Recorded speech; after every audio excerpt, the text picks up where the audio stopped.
want to film this video, but someone has been mowing their lawn for so long. I did my hair and my makeup, and they're still going. Hello my friends, welcome back to my channel. My name is Rachel and today I'm going to be doing a Q&A. And I love doing Q&As. I feel like I'm just sitting here and chatting to my friends. I asked for questions on my Instagram. If you guys don't follow me on Instagram, I would really recommend it. That's how I always get all my questions. I'll put my little username on the screen so you can come follow me if you would like to. And if you have any more questions, that's probably the best way to contact me. I'm probably the most active there. I got a lot of questions about my job, so I'm going to go through those first. For those of you who don't know, I am a teacher aide at a primary school. I work predominantly in grade 5, but I also do some work as a behavioural support teacher aide in SEP for students that need behavioural support. So often students that often have behavioural misconduct, if that makes any sense. A lot of people ask me how I got my job as a teacher aide, and I just emailed a bunch of different schools. So I just sent out an email to heaps of schools in my area asking if they had any positions available and kind of just sending through my resume and cover letter. I heard back from one school and they only had relief work available. So I went in for an interview. They offered me relief work, so I kind of went into their relief roster. So every time a teacher aide was sick, they could call me and I would come in. So when I was doing relief, I worked in prep and SEP. Those were the only areas I personally did. And then at the end of term 1, they actually had an opening for a permanent position in grade 5. And so they asked if I wanted to take that on. I said yes. And now I'm a permanent year 5 teacher aide. So if you can, I would really recommend doing relief work, because almost all of the teacher aides that I've spoken to started off doing relief work and then eventually moved into permanent positions. Don't like turn your nose up at it, because it can be your gateway into a permanent job. A lot of people also ask me if I have any TAFE qualifications or had to do any to get my job. I personally didn't, because I have a bachelor's degree in behavioral science, which is basically the same thing as a bachelor degree in psychology. Just my university called it behavioral science, but the same exact degree at another university will call it a degree in psychology. So I have that, and that kind of is one step up from any TAFE qualifications that you need to be a teacher aide. So I didn't have to do any extra study, but if you don't have that sort of qualification, then you will have to do a certificate at TAFE. You can do the research and find out all the ins and outs of that and which sort of certificates you need to do, but I just don't know that because I didn't have to do it. A lot of people also ask me, have I quit my retail job? And I totally forgot to talk to you guys about this, but yes, kind of.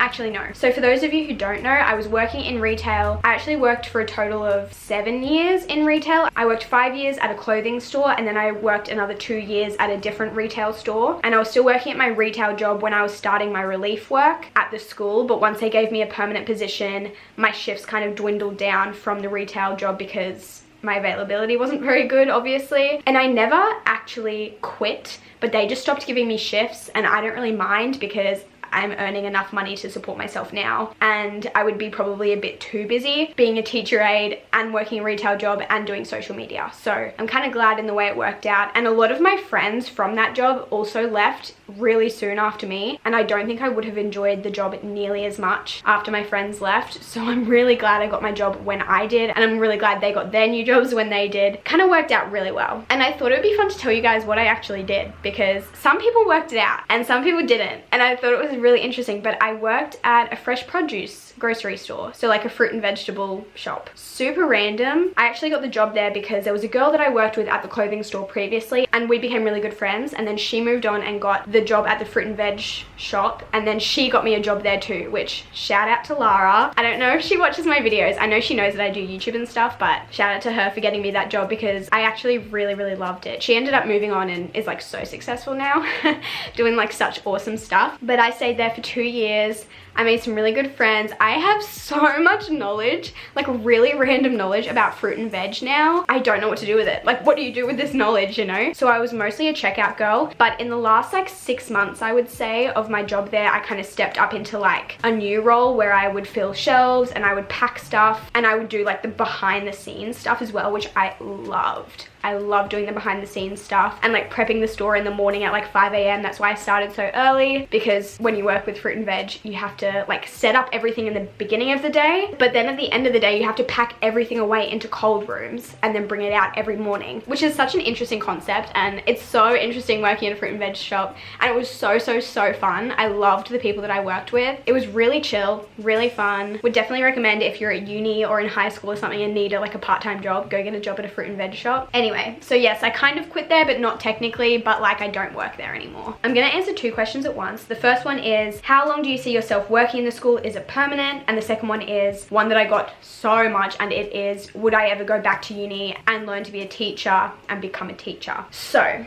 my answer to this is kind of complicated. It's not very straightforward. I don't know exactly. I really love being a teacher aide. I feel like I'm learning so much. So right now I'm very content, and it also is the perfect job for being able to do YouTube, because I finish at like 3 p.m. and then I can come home and I can spend my afternoons editing and filming and doing all these things, and I get school holidays, which also means that I can pre-film like a lot, which is what I'm doing right now during the holidays. Like there's just so many perks to it. However, it's not the best paying job. So right now it works really well for me, especially because I have a second income through YouTube and through my social media stuff. But if I'm being honest, I don't know if social media will be my job forever. I don't know if people will want to watch me when I'm a lot older. I don't know if I'll enjoy making videos when I'm a lot older. So I may eventually go back to uni and become a teacher, because I think if I wasn't doing social media, I would 100% go back to uni, do the extra 1 or 2 years to get my master's in teaching, and then go become a teacher. Like I would do that in a heartbeat. But if I were to do that, I would not have nearly as much time to do YouTube and social media as I currently have, and I don't know if I'm ready to make that sacrifice yet. In my eyes, it looks like I kind of have to either pick becoming a teacher or doing YouTube / teacher aiding. So I don't really know. I think in the long term, yes, maybe, but right now, no. I'm definitely not planning to go back to uni anytime soon, especially because Liam is still at uni, and it's really nice that one of us can work full time while the other one is in uni. And maybe when he's finished, maybe then I'll go back when he's working full time. I don't really know. But yeah, right now I love my job. I love the extra time I have, and I don't think I'm ready to give that up yet. But also part of me would love to own a business in the future, and that's like a really big dream of mine. So if I were to ever do that and it becomes really successful, then maybe I wouldn't become a teacher. I don't know. It's really hard to tell at this point. Another question that's kind of similar is, would you ever consider doing YouTube full time? And this is kind of another one that I'm like, not at this point, but maybe in the future. It's really hard because I love doing YouTube. Like I love it. And if I could do this all day, every day, I would be so content and happy. But at the same time, I also really love working in the school. Like I genuinely love my job so much that if I were to not be able to see my kids every day, I think I would be really sad. But I would also be so happy with what I'm doing each day. But then I would also be really happy to work in a school every day. So like there are so many things that I could see myself doing and being happy with. But if the opportunity came up to do YouTube full time, I think I would, because I do think it's an opportunity that I will have now but not forever. So if I can do it now and then maybe go and do teaching or work in a school later in my life, I could definitely do that. And I think it's something I would consider doing when I eventually have kids. And I'm not planning on having kids anytime soon. Please do not assume that I'm pregnant anytime soon. Like that is not the plan for like years and years and years. But when Liam and I eventually do decide to start a family, it would be really awesome if I can have kids but also be a YouTuber, because it means I can work from home and I can see my kids grow up and I can spend a lot of time with them but still be able to support my family and bring an income in. So that would be the dream. But right now I don't see myself going into YouTube full time anytime super soon. But also, you never know. How do you do social media but still keep your privacy at work and church? I thought this was really interesting. Fun fact, pretty much everyone that I go to church with who like knows me super well, they know I do YouTube. Like it's a pretty well-known thing. And the same with Georgia. Like everyone knows that we are the YouTube girls. And I don't know if I like that or hate that, but it's just kind of what it is. It's kind of how it's always been for me. I didn't ever go around like telling people. People just always figure it out for themselves. And in the same way at work, I've now been there for a term and a half. So like maybe like 3 or 4 months. And some of the staff know, but I think maybe only 1 or 2 kids know because their parents are staff members, if that makes sense. And they haven't spread it, which I'm so shocked with, because I know there are some girls in grade 6 who know that I have a YouTube channel, but like I guess they haven't passed it on to anyone, which I'm like, thank you. Shout out to them. They're awesome. Just because I don't really want kids knowing if I can help it. If they find out, it doesn't really matter because I'm not doing anything on here that I'm trying to hide. It's not inappropriate. It's not like kids can't see it. But I just would prefer them not to know that much about my life, which may be weird because I'm posting that on the internet, but hopefully that makes sense. And it's actually really funny. The other day we were in the staff room and one of the other teacher aides told one of the teachers that I think she said that I do Instagram, and she showed her my Instagram, and the teacher's jaw literally dropped and was like, what, little quiet Rachel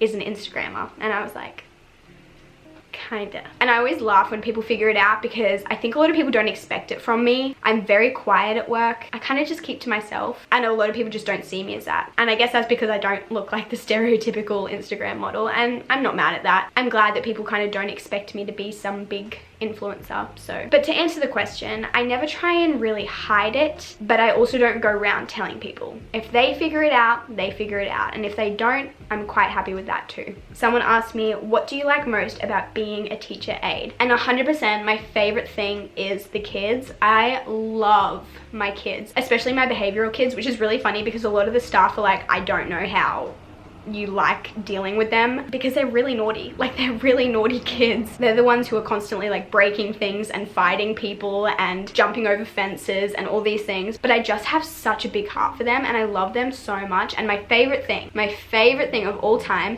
is when I get to see them do something that they didn't think they could do. So a lot of my behavioral kids act out because they don't think they can do things. They have a very big I can't attitude, and so being able to convince them that they can, or at least convince them to have a go or whatever it may be, and them listening to you and having a go and succeeding is the most heartwarming, most rewarding thing I think I have ever experienced. It definitely makes me love my job a lot. And there's not many of those moments, let me just say. It doesn't happen every day, it doesn't happen all the time, but when it does, it is so special. Moving on to wedding questions, I got a lot of those as well. This was really interesting to me, but someone asked, what is at the top of your bucket list after your wedding? And I'm not exactly sure what this means, but I'm just gonna answer it how I perceive it. So as for my goals that I would love to achieve after we get married, I would love to buy a new car. You guys know Fifi, I love her, but she's getting old. She's 10 years old. Liam's car is only a couple years old, so we don't need to replace his anytime soon, but we do need to replace Fifi in the next couple years. I'm not sure if it'll be like this year, next year, or a couple years from now, but we definitely need to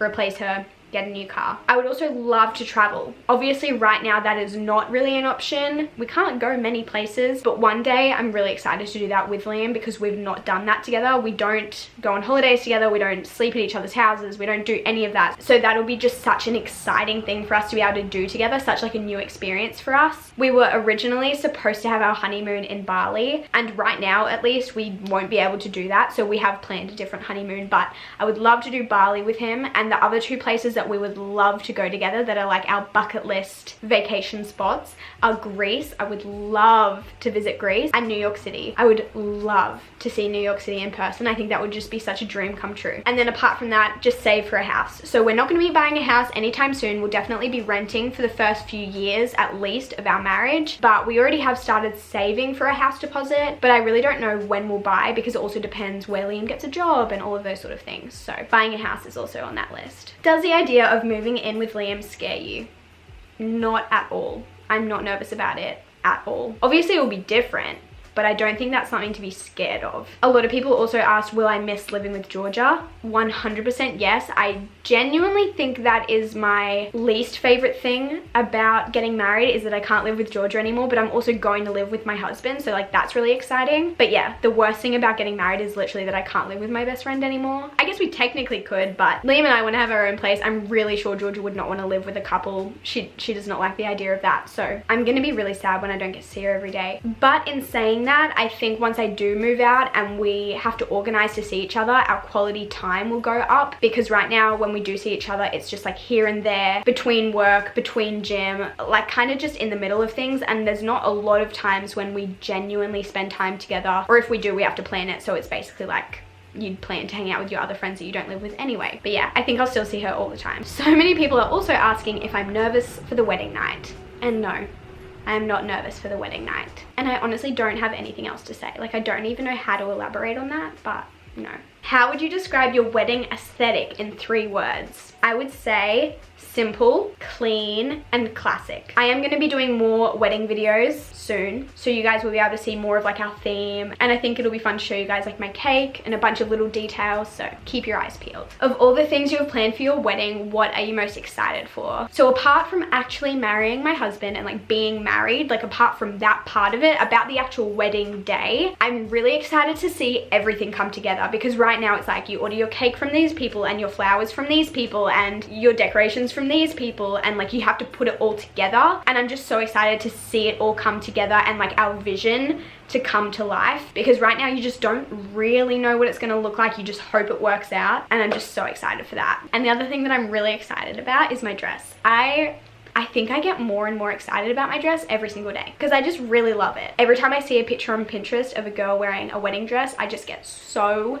excited because I love mine so much, and I can't wait for you guys to see it. Are you vlogging your wedding? I want to say yes and no. So we are having an official videographer at the wedding. We've hired a videographer, and I'm really excited about that, especially because at this point I don't even know how much of my family will be able to attend the wedding, since they would have to travel interstate and border restrictions are still kind of difficult. I have family in Victoria, I have family in New Zealand, and so I don't know how much of them can attend the wedding. So for me to be able to share that video with them and also with you guys is such a big deal to me and is so important to me. But apart from that, I think I am actually going to vlog parts of it myself. So I think I am going to vlog like the wedding morning, just like waking up and just like having breakfast and hanging out with my bridesmaids. I just think it'll be so fun to vlog that last little morning of just being so excited and happy and getting ready and doing my makeup and my hair. And yes, the videographer will film some of that part as well, but their main focus will be like the actual wedding and the ceremony and the reception and stuff, whereas I'm really excited to film just like my perspective of it, I guess, and I will upload that on YouTube, of course. I'm kind of thinking about getting pockets altered into my dress so I can like take my vlogging camera around with me all day and just like vlog with people throughout the day, because I think that'd be really fun. But I definitely will vlog,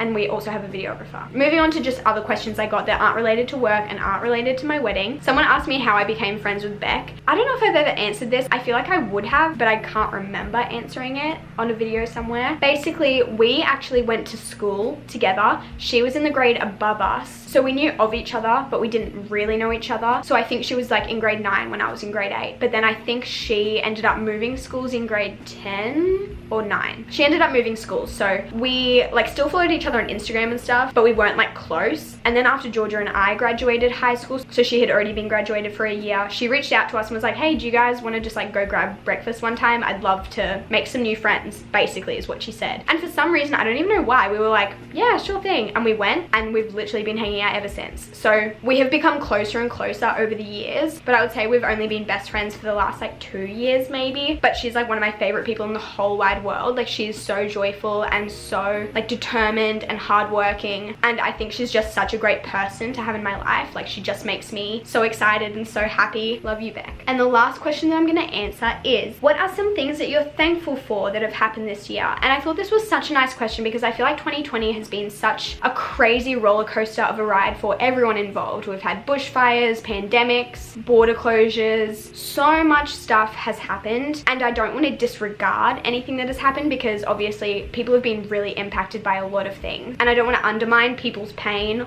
or their hurt, but I do want to talk about things that are happy. And even though things have been hard, there is always something to be thankful for, and I want to talk about a couple of things that I am really thankful for that have happened this year. Firstly, I am so thankful for my engagement with Liam. After dating for like years and years, and finally getting engaged and starting to plan a wedding has been such a dream come true. He is just the biggest blessing in my life, and the fact that it's like locked in now that we're gonna be together forever, even though we've kind of known it for like years, it just makes my heart so happy. I just love him so much. I can't wait till he's my husband. I can't wait till you guys get to see the wedding stuff. It's just gonna be so happy. I also am just so thankful to be able to live with my best friend. I have loved living with George. I've loved living in this house that we live in. It is such a huge blessing to live here and experience this life. I just love it. I'm so thankful for this experience. I know not everyone gets to live with their best friend at some point in their life, and I'm just so thankful that I have been able to. I am also so thankful that I'm done with uni. I didn't like uni. I didn't like it. It made me anxious. It made me stressed.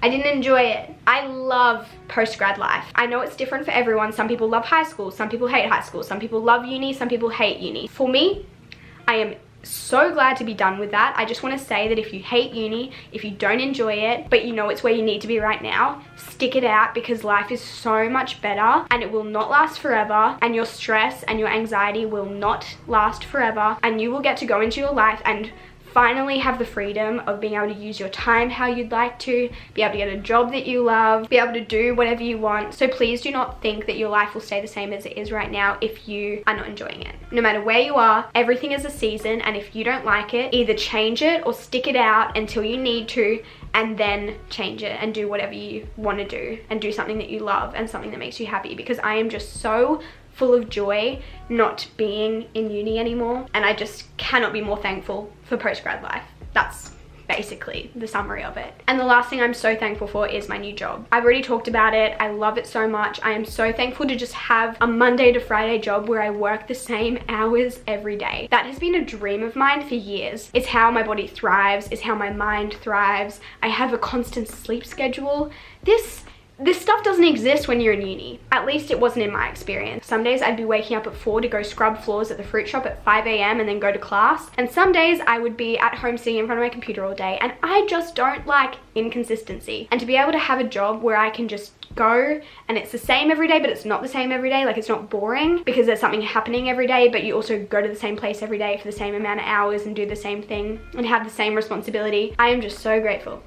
Who would have thought that such a boring thing like having a real job would be such a blessing? But I'm gonna end this video here because I've been talking for way too long. If you guys have any more questions that you would really like answered, please either leave them in the comments below or message me on Instagram, and I'll try my best to get back to you. I love you guys so much, and I'm so thankful that you guys get to follow me on this journey of life, because I really do love sharing my life with you guys here. But that is all I have to say. So I love you, and I'll see you soon, and I hope you have an incredible day. Goodbye.